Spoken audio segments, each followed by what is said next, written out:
Nobody likes waking up and feeling like crap. With Ghostbed, you don't need to worry about that.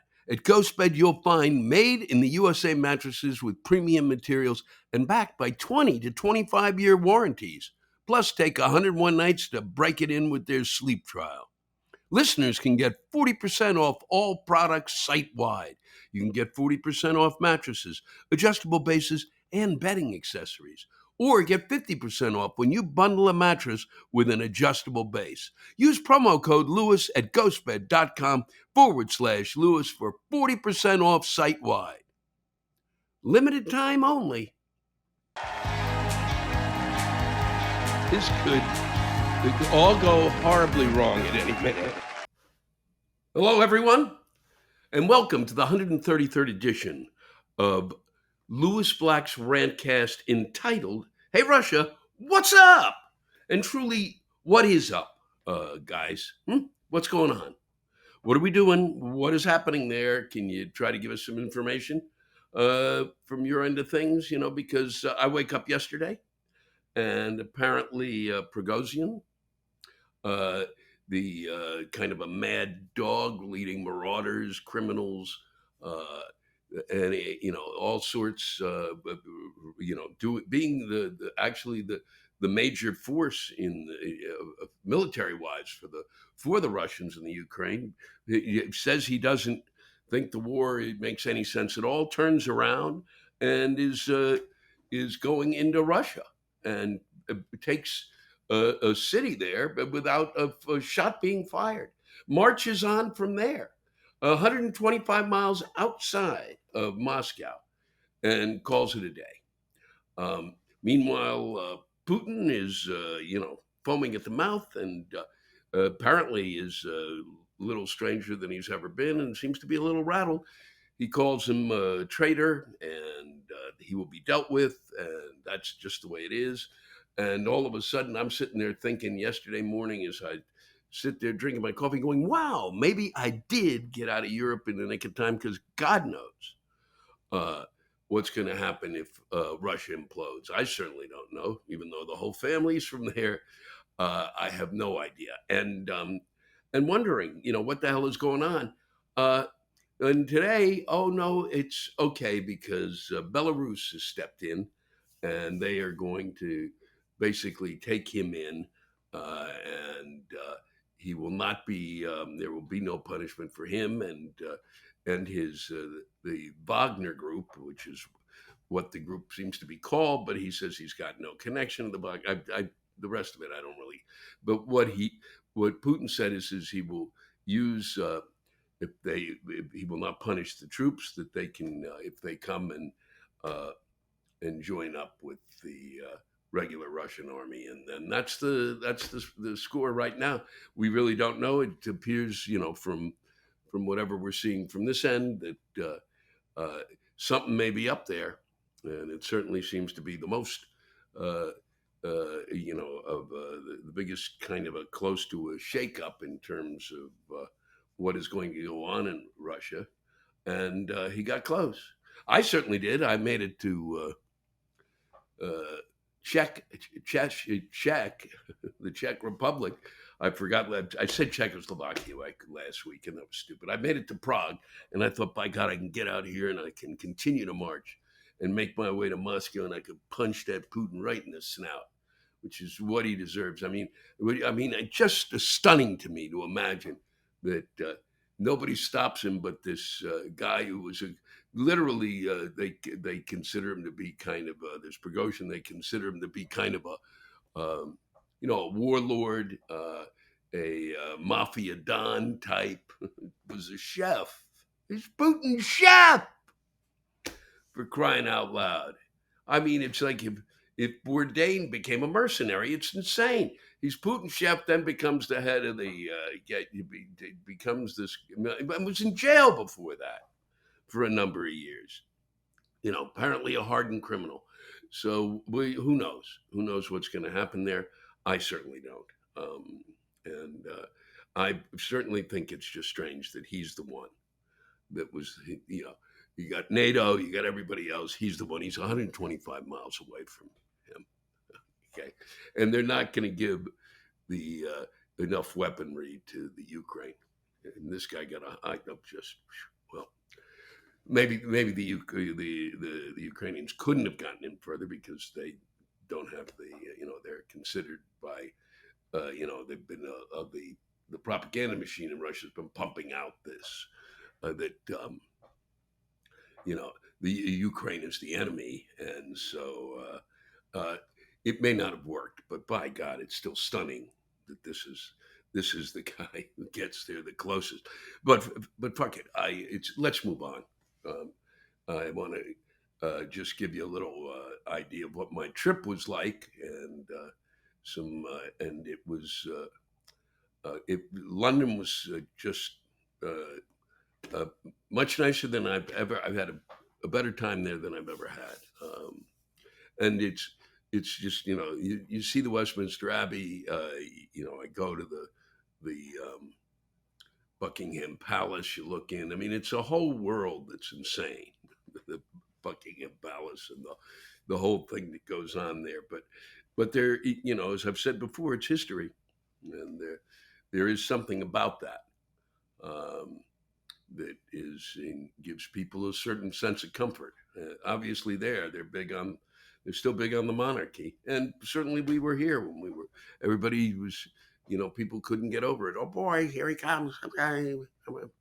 But extraordinary to see, and really kind of it gets you out of the frame of the hedge you would get into in this country with the idiots we have. Because I come back and there's Boebert he's being called a bitch by Marjorie Taylor-Greene, and the Hunter Biden gets off, and I mean, for God's sake, we'll get back to maybe we'll get back to that. I don't, but it was splendid uh, to see London. I couldn't go to the theater, which is really one of the reasons you go there, especially someone like myself who spent that much time in theater.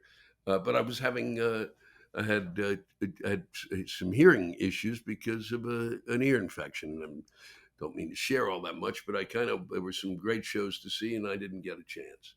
But it didn't matter. Just walking around really made me very, very happy, and it was packed. People are traveling. People are going. There's inflation and it's killing us, but I'm going to get on a plane and fucking go to somewhere else where the prices couldn't be higher, and that certainly is London. It's an expensive little city. And they were yelling that we were expensive here in New York. Well, they give a good run in terms of that. But and then on to Amsterdam, a city I've been in 8, 9, 10 times.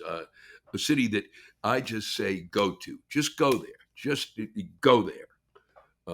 Not for the drugs, not for the red light district. Both of those have kind of faded into the background. You go there to wander around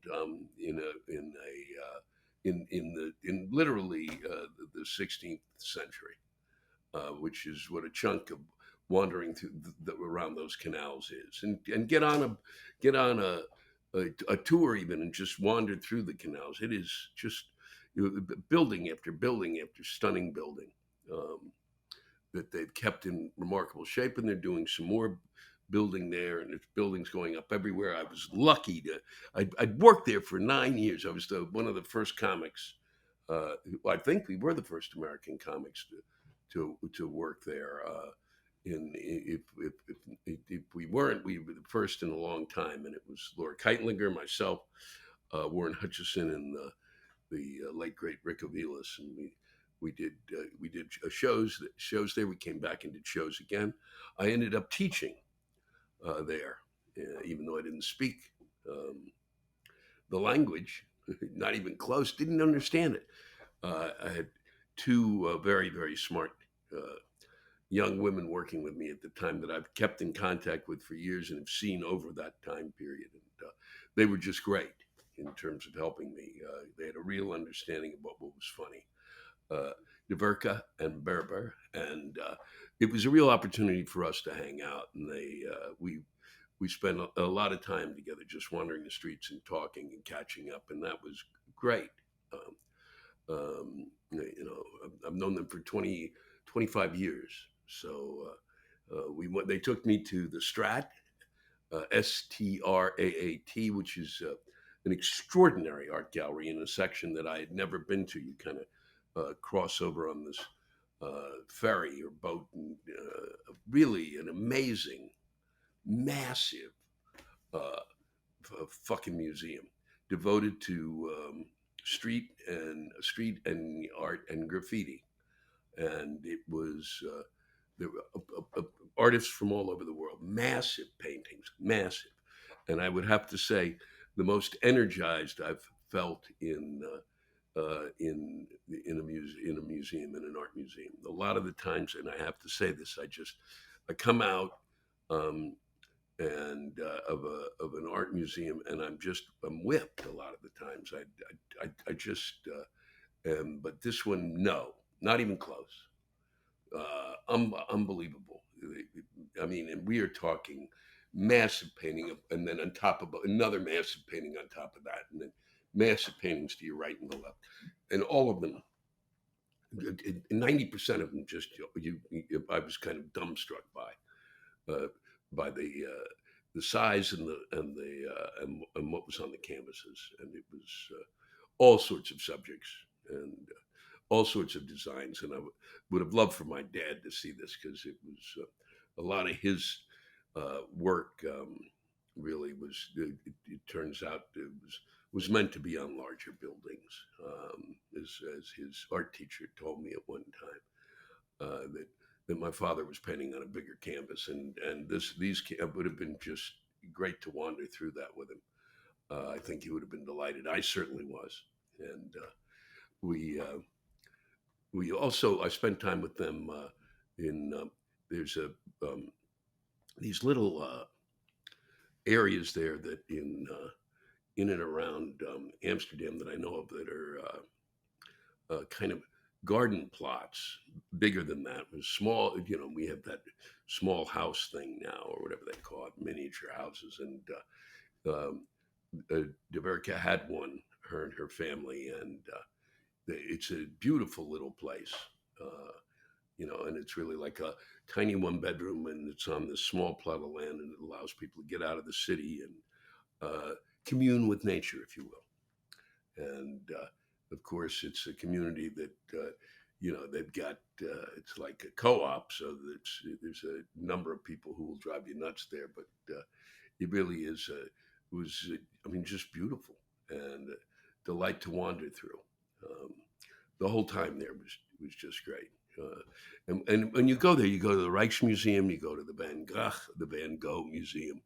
Uh, you go. I didn't go this time to the Anne Frank house, and it's a rich full time there, and it's well worth you. It's well worth it if you can get over there.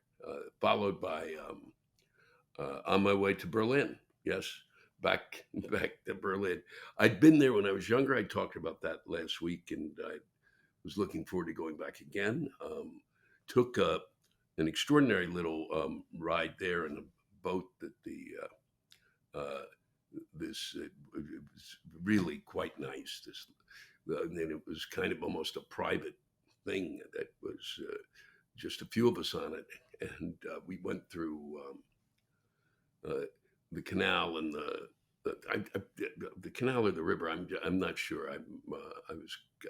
When you don't plan and you just hop on board things, you don't really know. But it was through about an hour and a half of basically viewing Berlin from another angle, and I got to see and did not get to go to, which I had done before when I was a kid, and it was in East Germany then. Was the Berliner Ensemble, which was the theater that Bertolt Brecht and Kurt Weill came out of. And they were producing Ball, which is written by Bertolt Brecht. And I just got to see it from the water. There's a thing called Museum Island, and which is where we boarded this boat, this little, one of these boats, and there were like 4 or 5 major museums there, and the one I ended up at was it was great, but it was a lot of church art. I'd rather be in a church to see church art. And it was very medieval, um, kinds of medieval art and art and art pieces that were basically in, I believe, in churches. So not really my. I'd rather be in a church and see them. So we um, and wanted a bit about Berlin. Want to go back. People really rave about it. I did not get that kind of like. I didn't understand where that came from, but I know that it's there, and it may have been just. Uh, where I was wandering around. In Berlin, uh, went to it's a real reexamination in their museums of mea culpa and what they did wrong, and they have an extraordinary Jewish museum which has got Daniel Libskin is the American architect who did this, uh, designed the one of the main sections of this the Jewish Museum, and it is to give some sense of what it was like to have gone through the to be in the camp or and to be taken away and to have lived through uh, the Third Reich as a Jew, and what would happen to you. And it's not pictures on the wall. It's just all I can say is go. It's just this kind of visual interpretation and the way in which he designed the space. It gives you kind of a vertigo or this sense of displacement. It's and if it doesn't work, at least it was an extraordinary attempt. Um, they have a, a huge museum. They have this huge kind of art memorial, which is like a hundreds of these would appear to be look like caskets that you wander through to those who perished in the camps.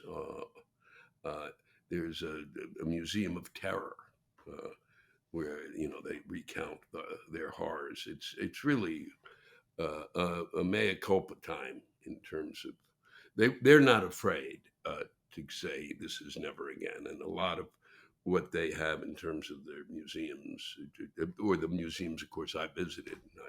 They certainly have some terrific art museums there, but a lot of the museums are devoted to kind of saying, never again. I had some Wiener Schnitzel. Their diet, the Berlin, this is the typical, considered kind of the typical German meal. I can't believe it was that typical because these people would have been weighing hundreds of thousands of pounds. I mean, it is a Wiener Schnitzel is veal and it's fried in this dough. I mean, it is just, and it's massive, and it's just you can barely eat it. And I know that there'll be people complaining, "Well, you ate veal?" Yes, I was there, and I did, and this is certainly no way to, as I can see, but it just didn't work out. It's I was it was not my not really kind of the kind of the food that I go, oh boy, this is a treat. But then again, it may have been the way it was prepared, but it's really a diet that could I think you could just balloon in size, and I don't think that the heart can take the fattest potatoes that will be pumping through your bloodstream after a meal like that. It didn't eat much of it, and but let's move on to the extraordinary Czech Republic, which was a knockout. Another place I just say go. I'm not I'm somebody who takes pictures, but this was a place where you walk 20 yards, take a picture. You walk, left the hotel, walk 20 yards, take a picture. Walk another 20, take a picture. That, take a picture, take a picture, take a picture. Go into the churches. The churches are insane. And I think give Italy a hell of a run. And there's the churches were Catholic and Protestant, and they're all over the place. I mean, there's like seems to be a church every 100 yards, and the 70% of the people are are agnostic or atheist. It's just an amazing walkthrough. There was an exhibit of little statuettes and stuff by Salvador Dali, a favorite artist of mine, and that was well worth a visit there. And it was a stuff I'd never seen, stuff that was inspired by Alice in Wonderland, and a lot of lithographs, which he was always.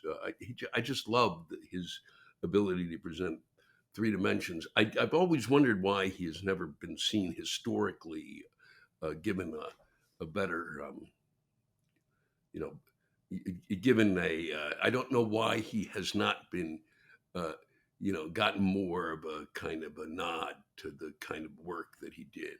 I've always wondered why he never achieved the kind of recognition of the other artists of his time period, and I discovered there, which I did not know before, because I've always been kind of a fan of his. Because is that he he was a big he was a big fan of Franco, who was during the he's the one who came into power during the Spanish Civil War. His power was solidified, and it was just not just kind of a dictator and an autocrat, and he just doesn't seem to be Dali's. I just was kind of stunned, and I guess that's really what happened in terms of it was one of those. Nope, we're not going to put up with your past. So it was a really great museum to visit, though, and interesting to see his work. If you take that, if you take it out of that context of supporting a dictator, and there was a extraordinary section called the area, which had been formerly the Jewish area of Czechoslovakia, and there was just these amazing the biggest Jewish cemetery I'd seen. It was just free, I can't even. There was all sorts of tombstones after tombstone crowded in together, and it was I think it was almost a sense that they were all buried on top of each other. Three or four major synagogues that had been there. One was just the family that had kind of it was their synagogue, and they owned it. After the war, they turned it into a memorial to those who had lost their lives in the camps, and so that was pretty overwhelming. A lot of it was overwhelming in terms of that. And a lot of it was 83,000. So, and all the names were there, and that it puts a different light on things when the name is there. And it was not what I had expected to be seeing when I went over to Czechoslovakia, but it's one of those things you go, okay, I better get over there, or I'll be, someone will notice, and I'm glad that I did. It's always important to retrace your roots, and my family was very, very lucky that the Russians early on in the turn of the century, where had these pogroms and basically scared the shit out of my family, both sides of my family, and got them out. They just scared them out of Europe, and they came to America, and that the first major wave of Jews coming here. So, and that's my little Jewish material today. And we moved on. I moved on from there, Czechoslovakia. I really we went to Lisbon, met up with my friends there, and went to. Let's just go once again. It's one of those places you just go. These people are really terrifically. They at least appear to me to be uh, a lot saner, a lot happier, a lot nicer than we are, and uh, and and don't have what we have, but certainly know what's important in life. I think of and much more so than we know what's important. So in Lisbon, went with my friends to Nazaré, where they're the 100-foot waves. There's a documentary based on it. That's how they knew about it. I'm not a major surf guy, but it was one of the longest rides I've ever taken. It was supposed to be an hour and a half. It took close to 3.5. How my friend was able to do it without just driving the car into a wall and saying I can't do this anymore. We should all die. It was incredible. It turns out later on, just toward the end of the trip, we discovered that because we're driving on these back roads, and a lot of the times this fucking that voice of whatever that it was a Hertz. I don't know if it was Google or the Hertz fucking mapping system or whatever, but it was with that kind of turn left with that charming British woman's voice, and I can't do it and justice in any way, but because to conjure it in my head is like PTSD. It it turns out that it said don't take the highways, and we were seeing highways everywhere. So essentially, this thing had been loaded up with to do a route where you take the back roads. Why would anybody? I mean, you might want to do that. But literally, if you're on vacation, you have a limited amount of time, and you're thinking to get there in an hour and a half because that's what it says you should be able to get there. And if it said 3.5 hours, you might decide you don't really want to do that. Well worth though getting it once we got there, and a stunning view, but no 100-foot waves. Got fucked out of that. they don't come until March or something, and what was it? Whatever, but we missed them. That's for sure. Their time had passed, October to March or something, I forget. And then, and because I don't surf, okay, that's why I forgot. You figure it out. Go look it up. Just and go there, but go to Lisbon, and if you can, I've been there before. You go to Porto, which if you can, which is the stunning wine area there, the Douro Valley and the Douro River, and it was a trip that helped. I'm lucky to have been able to take it, and because I needed that time out of here. Because you come back and there, and like I said, Marjorie Taylor-Greene is screaming at Lawrence Boebert, Lawrence Lawrence Boebert is screaming at Lauren Boebert. That clears that up. You're calling her a bitch because she had, because Lauren had come up with articles impeachment against Biden for whatever, and Marjorie Taylor Greene said that she stole her um, ideas, and because Marjorie Taylor Greene said she's the first one who really came up with the idea and um, the articles to impeach him on, and so it's unbelievable, just extraordinary. And Hunter Biden is nailed for his criminal actions. Didn't pay taxes, carrying a gun when he's high on drugs. Good, great, perfect. All of it was kind of given the nod and the wink, and he's on probation. And then the Republicans respond by saying that the president's son It's a two-tiered justice system. Hunter gets off because he's the son of the president. Meanwhile, the other president doesn't get off, even though he was a former president. I just why they wouldn't have just um, said that the two-tiered system, which is as if a normal person had been busted for the shit that Hunter was busted for, would be in jail. That's it, and it's that simple. And that's the two-tiered system. Uh, you know, these are two. That's the way you call it two-tiered. It's not two-tiered because there's some things that they apparently our former president did that were just a little beyond the pale. But we'll see. We will see. You certainly don't make the judgment. And you certainly, if you're looking for votes, I think you talk about the two-tiered system. You don't hang it on him, but the two-tiered system that really tears our country apart. There's one for those who are in a position of power, who have money, and then there's those who have no power and no money. And that's the way it works. So, and one would think, but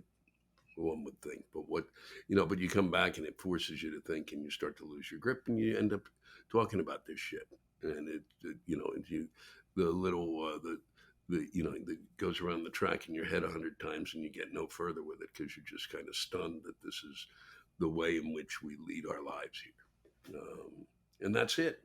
The only thing I left out was the amount of newspapers in London every morning, 3 that I saw. 3, because they actually and in the end too, you should know that they watch us. All those countries watch us. They look at us when we do something they were really wondering. Biggest question: every country, at least 2 to 3 or 4 times, if not more. Certainly, the cabbies in London asked. Every time I got into a cab there, you know, what is it? What's with this gun thing there? What's with this gun thing in the United States? What's with this gun thing? What are you going to do about that? And they're all shocked by it, all of them. And they watch us, and they wonder about us, and what we can do for the world is extraordinary, just by really being what we know we can be. But forget it. I'm very excited to tell you that we are reading. I am reading, not the royal we, all new set of rants that have been submitted for quite some time, and I have not gotten to them, and we are finally getting to them, and this is the beginning of it, and I'm very excited about that, and I hope you enjoy them as much as I enjoyed reading them. I hope that my little travel log worked for you. It was nice for me to hold on to it for a final few seconds before I let it go, and now I'm back here. I will be going back and doing a show in Dublin on September 1st and Galway on September 10th. And my apologies for not being able to do those shows as I thought I would be in May. But I will be coming back to Europe and to London, and I will be doing those shows in May of next year.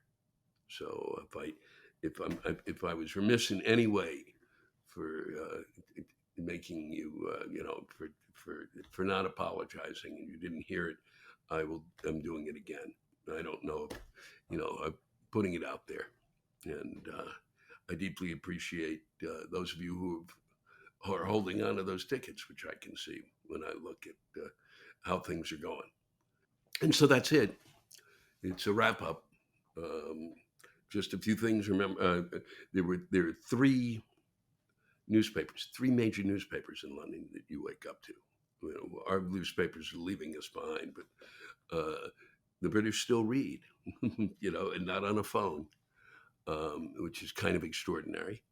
And then you should also know that they pay attention to us. They watch us. All of those, every country in Europe is watching us. And we could be a shining example. We don't have to do a lot. We just have to be the best that we can be. That would be nice, wouldn't it? That would really be something. Well, maybe in my lifetime again it'll happen. But I'm just telling you, they watch us, and they want us to be better than we are, and they do not understand. And this happened constantly while I was there. What's with the guns? What's with the guns? What's with the guns? They don't get it. They think we're crazy. All right. And I've said this before. When everybody around you thinks you're crazy, here's a shot. You're crazy. And so now it's time to get on with the what this is all about, which is reading your rants. And they're all new. I've been stowing them away, and it's time to bring them all out. These are not old shows that we did where I was reading the rants there, which I thought was well worth getting them out there to you. But now we can go back, and I've gone back, and this is the first week, and next week we'll be doing it. And I hope that you enjoy them as much as I enjoyed reading them. Please have a splendid week. I hope it's good. I hope we get through a week where there's no bullshit, there's no nonsense, where it's kind of quiet, and we can enjoy the summer. That's what it's here for. It's here for enjoyment. Little time at the beach, little time at the pool, little time for fatty foods. Have a good barbecue. Take care of each other. Thanks for spending time with me. It means the world to me. Look, there's a lot of stuff that I hate in this world. It's why you listen to this podcast, right? Well, maybe you agree, maybe you don't. But I know one thing that everybody hates, and that's bad sleep. Maybe you're lying in bed just trying to get to sleep in the first place. Or maybe you're a hot sleeper, so you're waking up dripping in sweat. That's why I'm glad to partner with Ghostbed. They're a family-owned company, and they've been around for 20 years, so they know what they're doing. They don't just slap together mattresses like some of these other companies. They actually take the time to make a high-quality, made-in-the-USA mattress that's going to help you get the sleep you deserve, and it's going to last. If you're a hot sleeper, you'll want to check out the Ghostbed Luxe, which is dubbed the coolest mattress in the world. Try out your mattress for 101 nights with their sleep trial. Shipping is free, and most orders ship within 24 hours of checking out. Listeners can get 40% off all products site-wide. You can get 40% off mattresses, adjustable bases, and bedding accessories, or get 50% off when you bundle a mattress with an adjustable base. Use promo code LEWIS at ghostbed.com/Lewis for 40% off site-wide, limited time only. Hello, it's the first day of summer, and what better time to begin reading the rants that I've been saving for way too long. And I really look forward to getting back to these because there are some great ones, and we'll begin with a fine one. A good place to start comes to us from Brian. A friend of mine sent me an article this week by a writer who went to Kabul, Afghanistan to interview former Taliban fighters about what their lives are like now that the Taliban are back in power. And it's truly astonishing.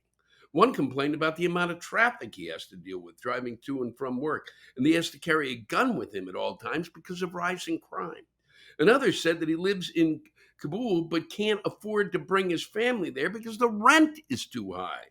And a third bitch that his boss makes him be at his office by 8 a.m. and can't leave until after 4 p.m. Otherwise, his salary will be docked. And finally, one said that he and many other former mujahideen have had a hard time finding work, and that as a result, they are spending all of their waking hours on the internet and have gotten addicted to Twitter. Back when we invaded Afghanistan in 2001, the U.S. government said we were going to bring freedom, prosperity, and the American way to the Afghans, and holy fuck, I guess we did it after all. Who'd have thought? Maybe we could bring them all over, have a big conference here in the United States about what it's like to be a commuter, what it's like. Wow, we couldn't have done a better job of putting him in a prison, the same one that many of us have to exist in here as we deal with the daily bullshit of the American way. Okay. Thank you for that, Brian. Thank you. From Greg Garland. There's someone who's going to be happy to hear this one. You might remember the last rant I sent in. I was talking about how much I despise that damn rubber chicken. Well, Lewis, I'd like to take back my rant. Without that chicken, there's something huge missing from the show. I'd like to apologize for that last rant. No rubber chicken is like having Kathleen Madigan not drinking on her pubcast. You are a comedic genius, Mr. Black. Oh, please. But now, please bring back the rubber chicken. I'd like to bring back the chicken. I don't know where he's gone off to. He was shamed by so many of you. I really appreciate it, Greg, that you got this into us. And I'll see, if I can lure him back. But then as soon as I do, there'll be others who will be bitching and moaning. He most of all, because he's going to want a fucking raise. A lovely rant from Amanda Stacy. Lewis, what the hell is wrong with men? I'm asking because recently my whole household got hit with a cold. Thanks to our kids, our house has been a revolving door of shit, puke, and snot for the past few months. Constant flu and cold bugs. This time around, my husband got sick first. It was clear to me within a couple of days that it was a common cold, and he would just have to ride it out with over-the-counter stuff. When I say that my strong, amazing husband turned into a pussy over a mild fever and a stuffy nose, I'm putting it mildly. I tended to that man more than my kids. I spent an hour convincing him that he was not patient zero for some mysterious illness that he was sure to die from. By the time I got the cold, I had found out that we are expecting another rugrat. My fourth, his fifth. So I got my husband's cold, except I couldn't take a goddamn thing. So I did everything I usually do as a stay-at-home mom. Clean, cook, taking kids to school and activities, kid raising, and I had an annoying cold while fighting morning sickness and creating an entire human in my uterus. Can we just collectively agree that women are the stronger sex and not some dainty creatures that mystically turn into MDs the moment our households break out into mini epidemics? Seeing him handle a cold with the grace of a toddler has solidified my belief that women bear children because men couldn't fucking do it. Our species would die out quickly if men had to deal with all the side effects and birthing of kids. That's absolutely true, Amanda. Absolutely true. And I thank you for that. Creating the human in the uterus, creating a whole human, an entire human in the uterus, in my uterus. Very good. Very good. And you're right. You're way stronger than people have given anybody. It's just appalling. Women are way stronger. It's ridiculous. Why do we have to have these discussions? And why can't we? We're in the 21st century. Let's get there, huh? At some point. Here's a take I haven't heard before from Tracy Comstock. My rant is about sidewalks and the morons who refuse to use them. I've lived in places without sidewalks, and I can say it's a bitch trotting through the mud or grass up to your knees or whatever else happens to have found itself on whatever narrow shoulder happens to be on the side of the road. Things like roadkill and trash and used condoms. It's gross and it sucks. So why the fuck do so many people not even utilize the sidewalks they are lucky enough to have in their own neighborhoods? Huh? Soccer moms pushing baby strollers in the street. The same street I was told as a child to stay the hell out of. Joggers in the street running right next to the damn sidewalk, yet choosing to ignore it. Entire families going for an evening walk in the street next to the sidewalk. Dog walking in the street because that way we don't have to pick up the excrement from our neighbor's lawn. Kids on roller skates, you guessed it, in the street.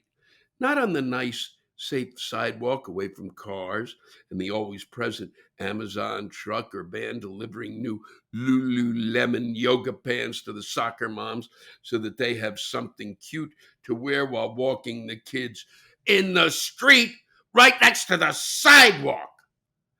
Get in the godforsaken motherfucker. Get on. Sorry, she wrote in, and I said, I'm sorry, Tracy.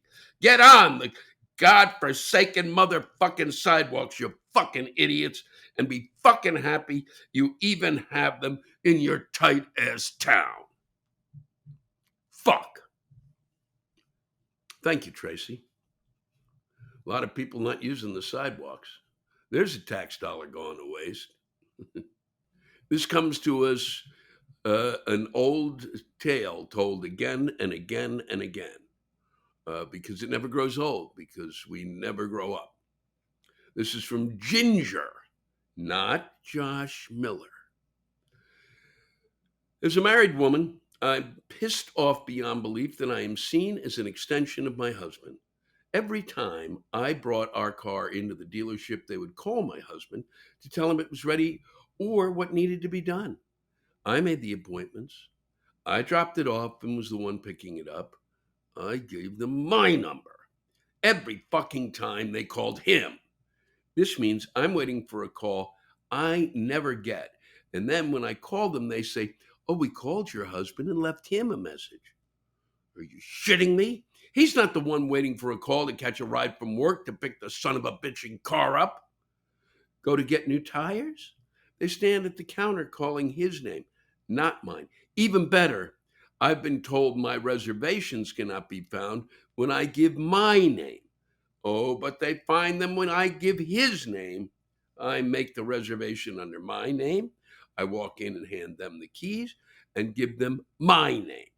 But when it is ready, they still yell his name, even though I'm the one there. I even open an account under my name only, and it still happens.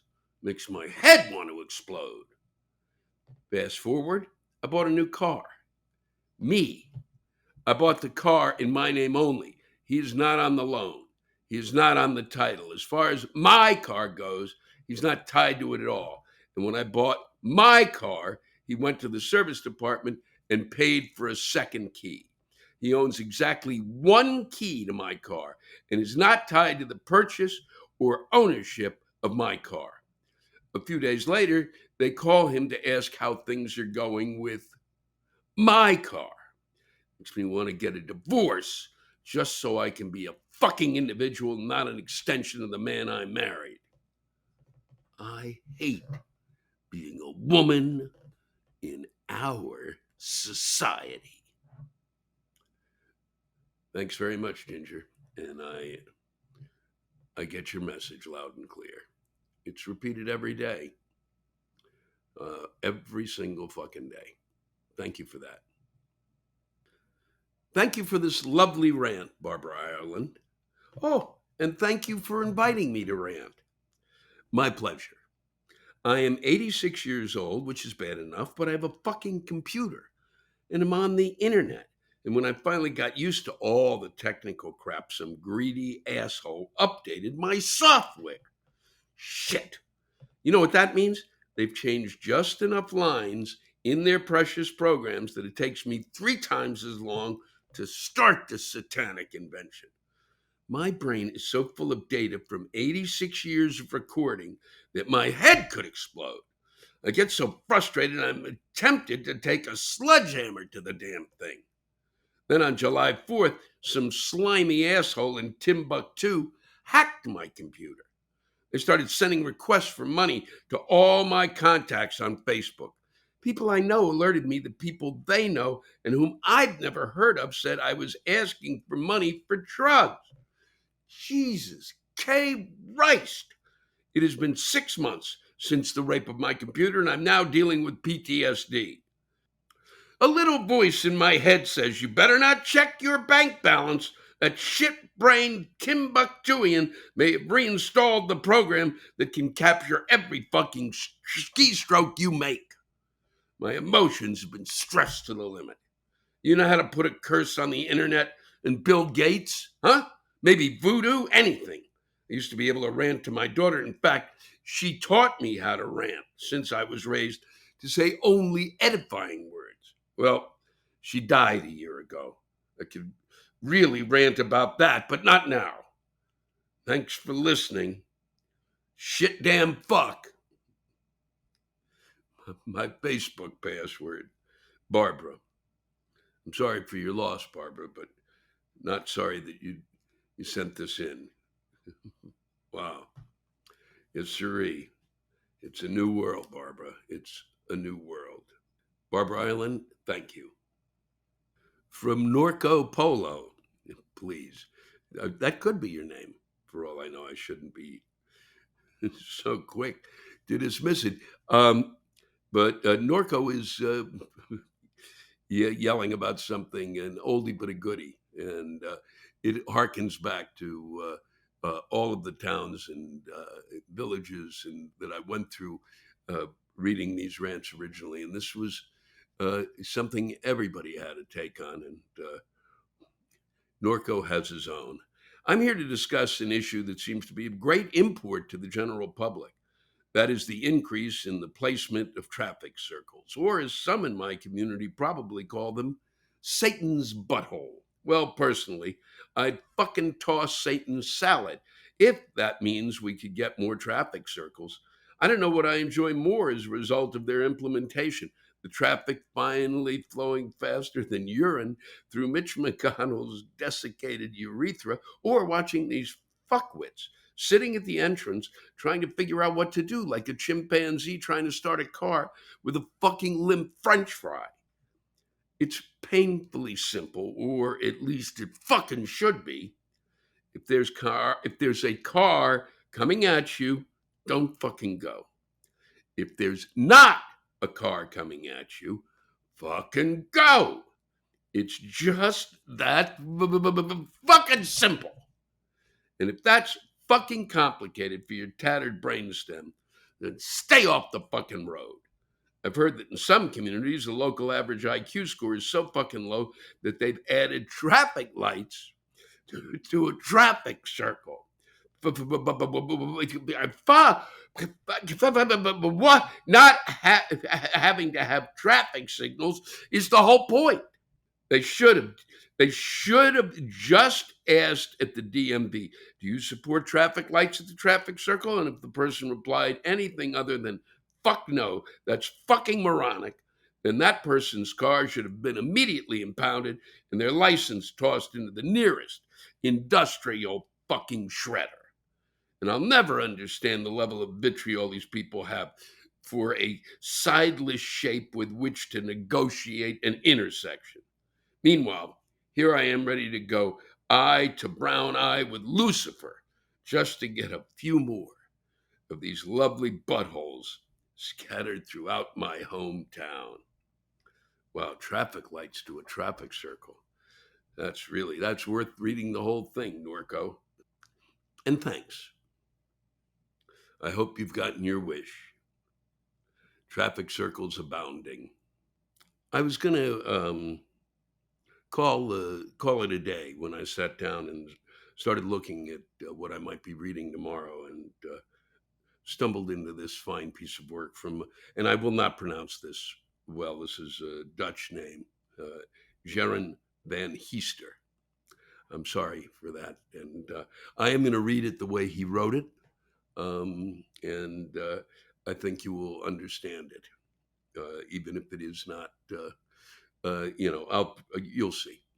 This is an international contribution to this wonderful gravel pit of misery, where from anger, imploding adults extract their frustrations and fumingly bring them to you, after which you present them on a flaming platter to the world with the additional message to please go fuck itself instead of us. Huh? The world then kindly accepts the pepper-coated message, adds some coconut cream, honey extract, and aloe vera to it, and stuffs it back in our own asses and continues to do what it has always done, being a prick. But Fair enough, this concept of anger unloadment makes our lives 10% more bearable, although it fucks up our walk. We do not like flaming hot stuff coming in or out of our asses just as much as the next man. But we will accept it nonetheless. Thank you, Lewis, for making my ass so much more spicy. Wow. Than it already is. That being said, why for fuck's sakes do parents give their 6-year-old children orange juice, milk, or lemonade in the most fragile of liquid containers? And they bring them to school. The fuckers cannot even tie their shoelaces or wipe their own ass, let alone let alone open and watch those ungodly things. We do not have school canteens here, and children eat inside the classroom with me. With me, their beloved teacher, and don't get me wrong, I love the children in my class to death. Not the school shooting death, by the way. We don't have that here. It's pretty hard to get a gun, and we do not have the assumption that someone who enters our house is out to kill us. I greet my burglars, give them a cup of coffee, help them carry out the TV, and wave them a jolly goodbye. Sometimes I will even yell, "Don't watch the Kardashians, it's shit!" Oh, getting back to the teachers getting screwed in 15 different ways, wherever you go in the world. Getting back to the teachers getting screwed in 15 different ways wherever you go in the world. A child has the attention span of your ex-president, we do not speak his name, who hasn't received his ADHD medication. They put their lovely liquid containers on the table, get the neatly cut bread out of their little Spider-Man bread bins. Ooh, a fly goes by. Let's forget everything I've ever done in my life. Hit it. Hit the fucking fly, Timmy. You hit it. Hit the fly, Timmy. Hit it. Hit it with a crayon. And there goes another milk-filled container on the floor. I see it fall, almost in slow motion. It gracefully lands on the bottom and with the breathtaking force of a squirting porn star, covers my entire classroom with white shit, leaving me to clean everything for the next 20 minutes. Another well-deserved break gone. So please, parents, just give them water. Water, not moo, cow, fuck milk. Water. It's great. It even comes out of the tap here. Clean and healthy as anything. It really is convenient, Lewis. You were right. One last thing. To the first parent to let their little snowflake with the motor development of an ant suffering from lateral sclerosis bring a Capri Sun with them, I will lay the drink pouch on your doorstep, ring the doorbell, let you open the door, and throw a fucking brick on it. Kind regards, Jeroen van Heester, the Netherlands. English isn't my first language. I hope I wrote it correctly. You wrote it wonderfully.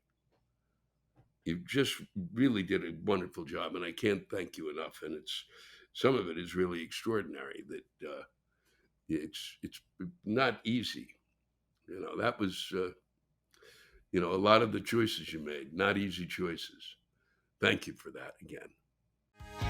Thanks to all of you for listening to my Rantcast.